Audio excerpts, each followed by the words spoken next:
Une poignée d'anciens du temps de la Dream Team chaque année se retrouvent pour un joyeux meeting là-haut, sur la montagne, dans l'antre de l'ermite, au col de Richemont, où il a fait son gîte.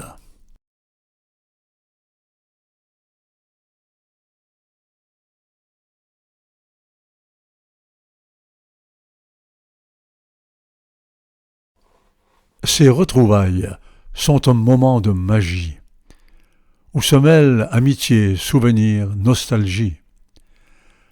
Le passé ressurgit, on remonte le temps, on revit les exploits sur les terrains d'antan. C'est d'une année sur l'autre le même répertoire, les mêmes anecdotes et les mêmes histoires. Pourtant, on se délecte à les réécouter. On ne se lasse pas, c'est si bien raconté. On y entend parfois des exagérations, affirmées avec force et avec conviction, des approximations, des détails rajoutés qui deviendront plus tard stricte réalité. On le sait, on accepte et on en redemande. C'est l'histoire racontée au bord de la légende.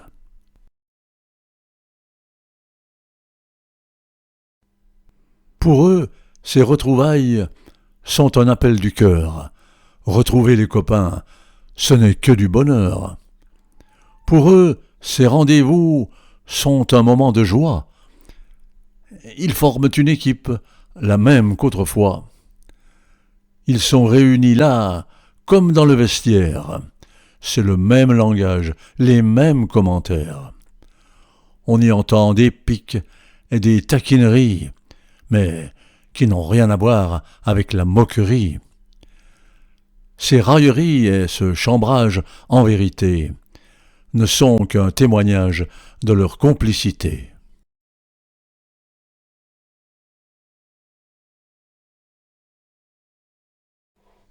Les récits sont vivants et pleins d'animation. On sent monter la flamme, la fougue et la passion quand on décrit comment, chez lui, fut terrassé un club sur le papier plus fort et mieux classé. Saint-Étienne, Saint-Priest, Grenoble, Montélimar, des matchs inoubliables au fond de la mémoire.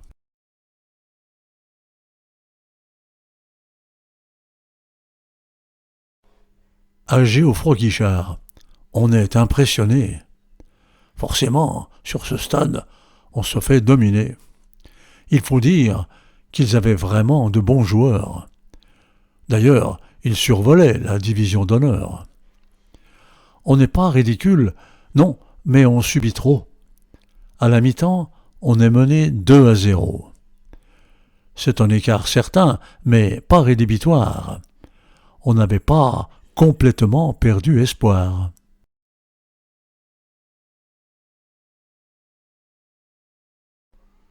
Après la pause, on note une vraie différence. Les Verts se laissent aller, nous, on reprend confiance. Le match alors revêt un tout autre visage. Voir qu'ils sont relâchés nous remplit de courage. Du coup, on se retrouve, on joue sans retenue, et Steph, en grande forme, plante 2 jolis buts. Il met dans la lucarne une superbe tête. Ensuite, c'est une frappe de loin, une rocket. Pour un peu, on leur fait le coup de Trafalgar. Sur corner, Dominique met la balle sur la barre. Un nul dans le chaudron. On aurait tous signé. Et en définitive, on a failli gagner.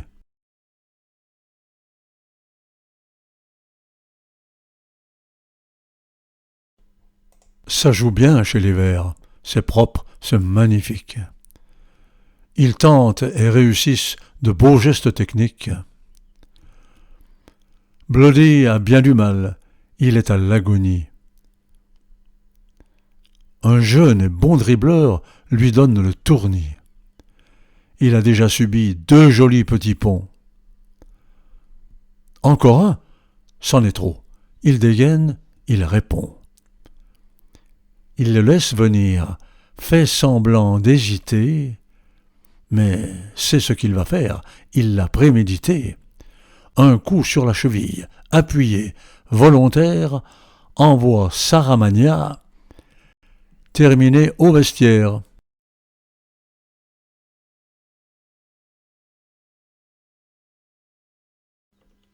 En sortant à la pause, un des vers l'avertit. Tu ne finiras pas le match, toi, mon petit. Après quelques minutes, en seconde mi-temps, ce qui fut dit fut fait. Bloody sort en boitant.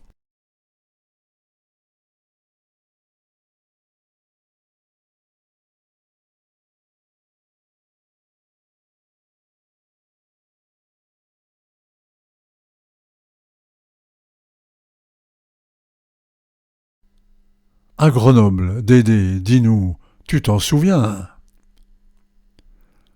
Un de tes meilleurs matchs, chez toi, sur ton terrain. Non, il ne fallait pas venir te chatouiller. De ton côté, c'était fermé et verrouillé. Et si quelqu'un prudent insistait pour passer, assez rapidement, il était terrassé. Mais tu savais aussi assurer la relance, et ta vision du jeu faisait la différence. Les Grenoblois sont bons, mais ils sont prétentieux. On les remet en place chez eux, 3-2.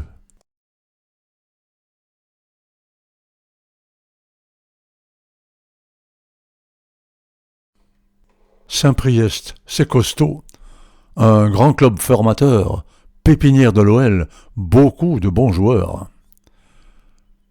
Dans la triste banlieue, le ciel est gris et bas. L'atmosphère est sinistre. L'accueil n'est pas sympa. On est au classement pile à égalité. Donc ce match s'annonçait serré et disputé. En fait, non. Dès l'entame, on s'impose. On joue bien. Les bugistes de Steph sont maîtres du terrain. Et eux, les Samprio, font bien pâle figure.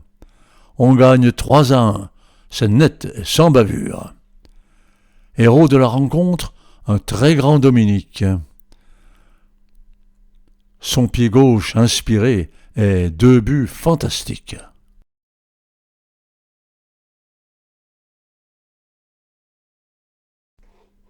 Encore une victoire, facile, à l'extérieur. Et l'euphorie s'installe, on est bien les meilleurs. Au classement, on monte à la 3e place. Si on continue à être aussi efficace, on peut finir second, juste derrière Saint-Étienne. Et alors, les amis, ce sera la montée. Tout facile vainqueur à sa perte travaille. Soyez méfiants après le gain d'une bataille.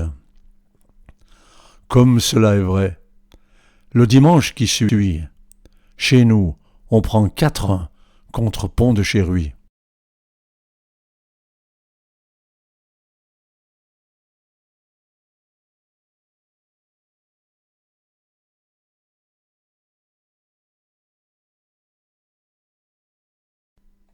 Dis-nous, Jeannot, ce but contre Montélimar, c'est de nos 18 mètres, vraiment, que tu démarres?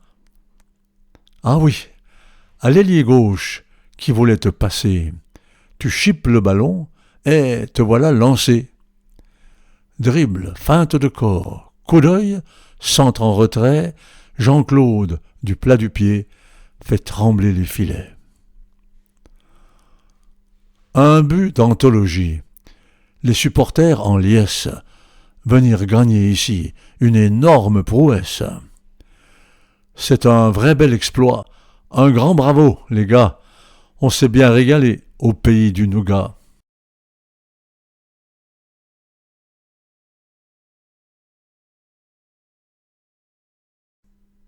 Il faut le rappeler, ce bon vieux CSB, dans les années 60, il a vraiment flambé.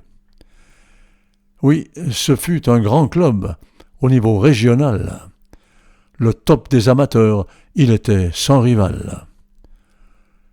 Il y a peu de clubs capables d'afficher sur les murs de leur siège des photos, des clichés d'un Steph, un grand joueur, un international, d'un Stanis Golinski, entraîneur fédéral. Il y a peu de clubs capables d'agrafer sur le fanion de leur passé, sur leurs trophées, la montée en honneur, avec la même année une place en finale de la Coupe du Lyonnais.